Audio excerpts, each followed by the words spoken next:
Hey folks, today we're going to talk about this troublesome PlayStation that you might have seen in the new old stock CRT video that I did previously.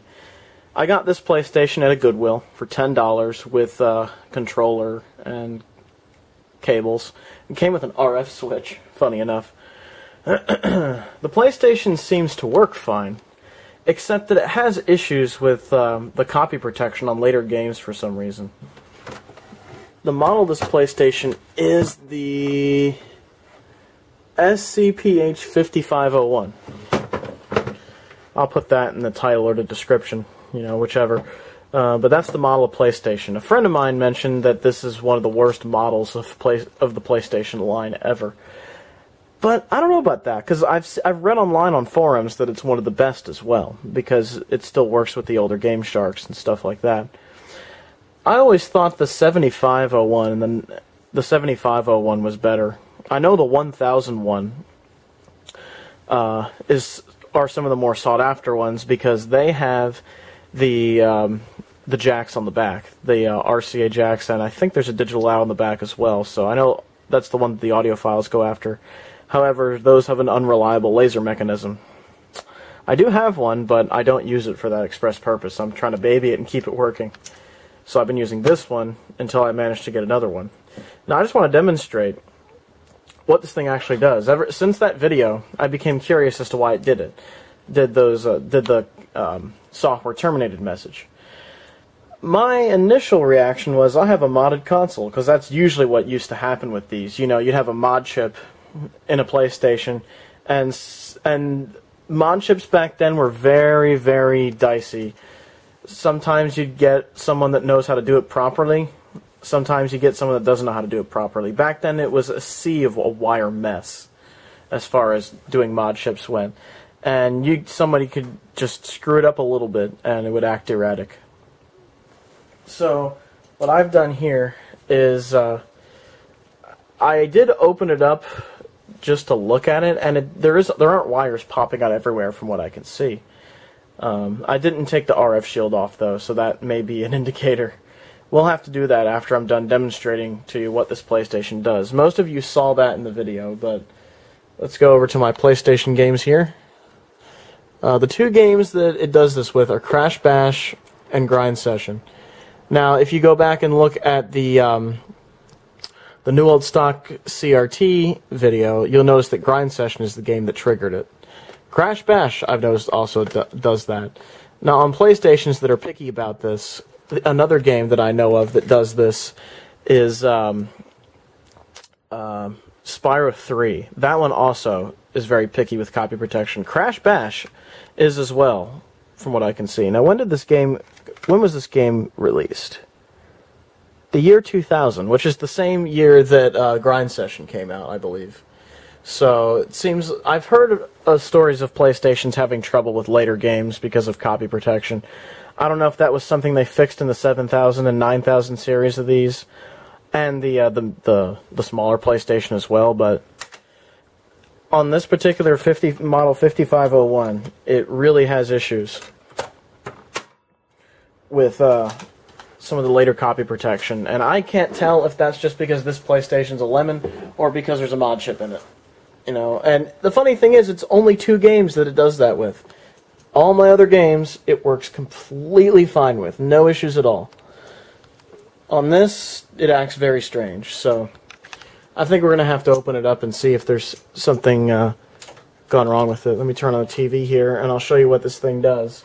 Just for people that didn't see the other video, this is what the thing does. Let me turn it on here.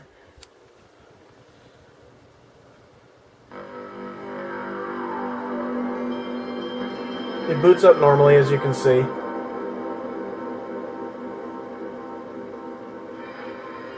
No issues. It just does what a PlayStation normally does.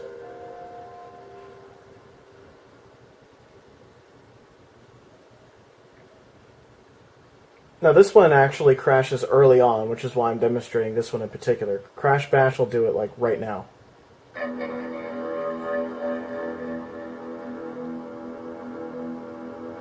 Bam. See, it crashes to the software terminated message. Now, normally you see this when mod chips are in PlayStations. but I'm not so sure there is one in this PlayStation in particular, so that's just a demonstration of what happens. It has issues with the copy protection in some of the later games, and I'm not sure why. Whether that's mod chip or it's just a funky PlayStation, I really don't know. Otherwise, it works fine. I mean, you look at the PlayStation itself, and it's the later ones where the laser is on the right side so that it doesn't get chewed up by the power supply like it did on the original models. But you know, this PlayStation is nothing but trouble. I just recently got a model 7501 to replace this because of that issue. So I'm going to plug that in place of this, and we'll give that a test. Okay, that's the 5501 that I've taken out. And here's the 7501 that arrived today. I literally just bought it as the console only, so let's stick Crash Bash in here. I've already cleaned it up and everything. And see if the same thing happens. As you can see, it happens on boot in this game right before it tries to play the announcer saying Sony Computer Entertainment America presents.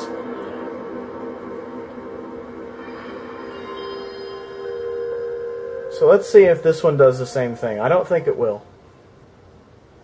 It could, you know, you never know, but my 1001 doesn't do this. So I don't expect this one to do this either.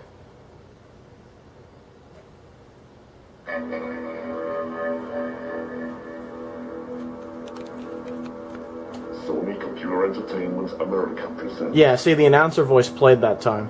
So Interactive Studio. this PlayStation works properly. Developed by Eurocom Entertainment Software. Yeah, see, that works perfectly fine. So that tells you right there, something is funky with this particular PlayStation. And I think we need to look at that. So I have a replacement PlayStation now.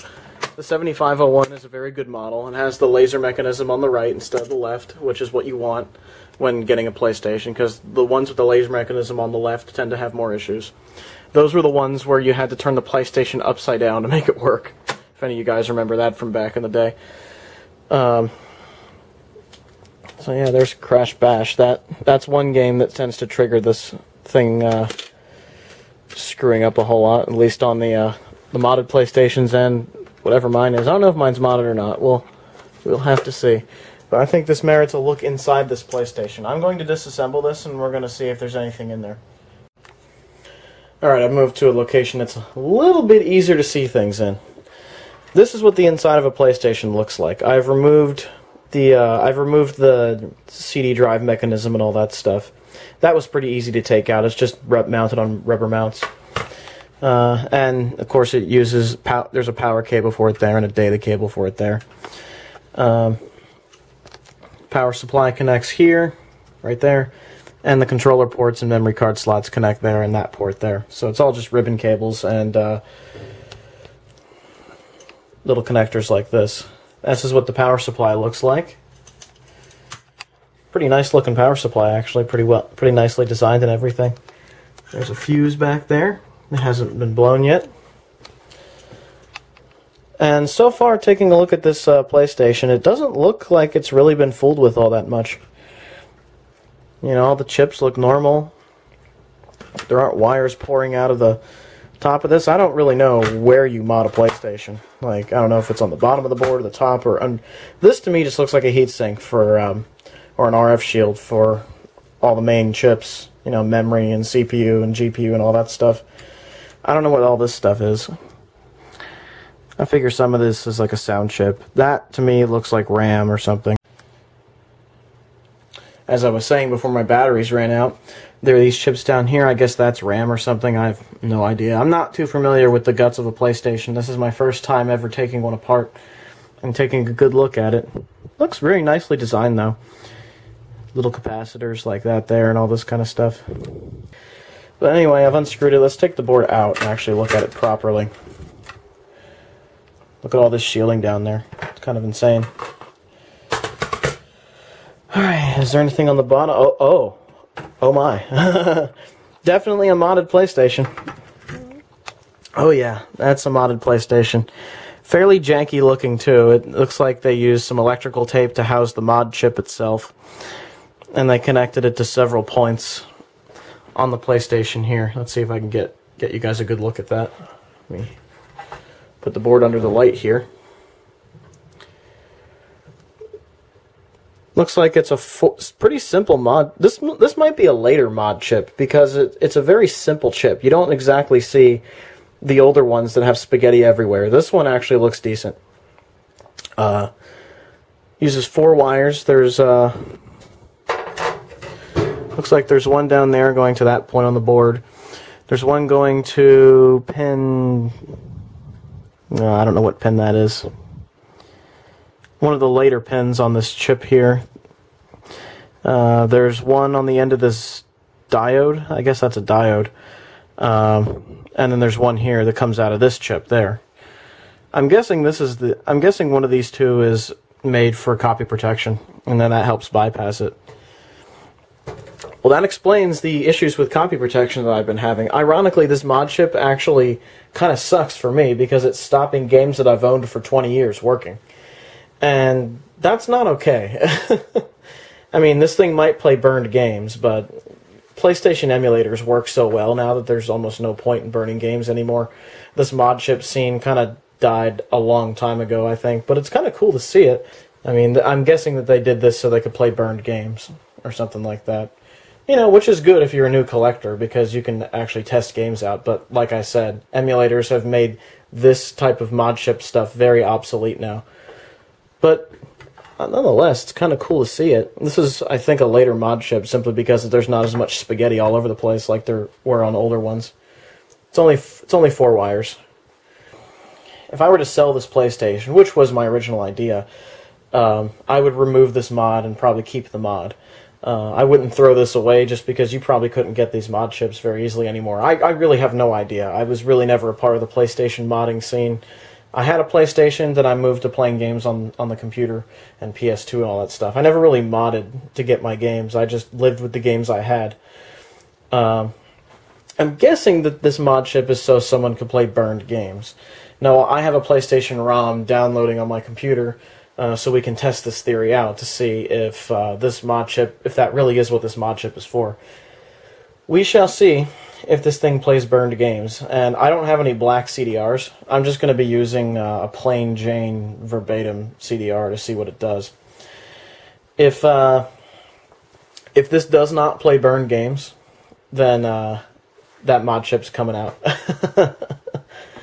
It might come out anyway, I'm not sure yet. But anyhow, I'm going to assemble this just enough so that we can test this. Okay, so I have the burned disc in here of Rayman 2. Let's close that. This thing is not screwed together properly, and when you close the lid, it uses a switch to make sure that the CD is actually in there, so I'm going to have to like hold this thing down while I turn it on. Have the TV on over there, so let me hold this down like that. And we'll see if this thing plays burned games or not. It's my only theory as to what this mod chip's for. It's pretty much what they all were for. Aha! It does play burned games. So that's what that mod chip's for. Interesting. Yep, it works. How about that? Well,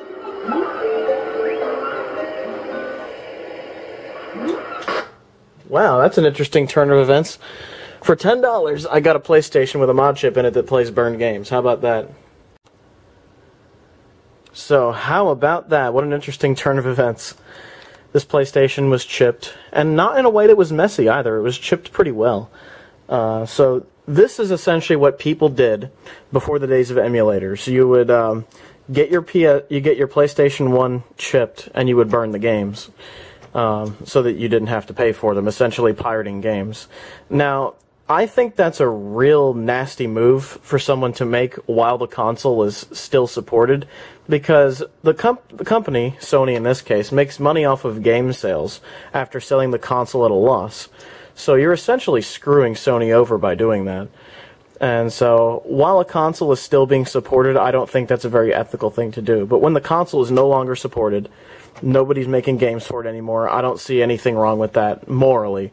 Now, legally, it's probably not, it's probably in question, but morally, I don't see anything wrong with it.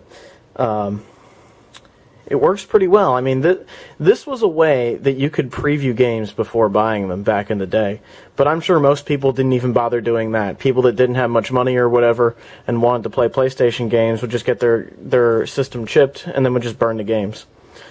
Because, you know, you just buy a pack of CDRs and you could, you know, burn 25, 50 games off of that whole pack of CDRs or whatever. So that's essentially what this was. This is a time capsule, a piece of history from back in the day. So I think I might keep this PlayStation as is, as a modded console, because having a PlayStation that can play burned games might be useful. So there you go, that's a modded PlayStation, something I thought I'd never own. You know, I heard about them, you know, 20-something years ago. But never thought I'd actually have one. $10 at Goodwill, guys. That's kind of hilarious. So I'm going to reassemble this and keep it as is and just label it my modded PlayStation. So that's kind of neat.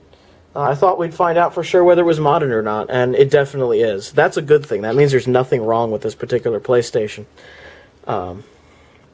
So that's a positive thing. So, cool. Well, that solves that mystery. Take this disc out, put it somewhere else. Anyhow, I'm going to reassemble this thing, screw it all back together, and call it good. So, mystery solved, guys.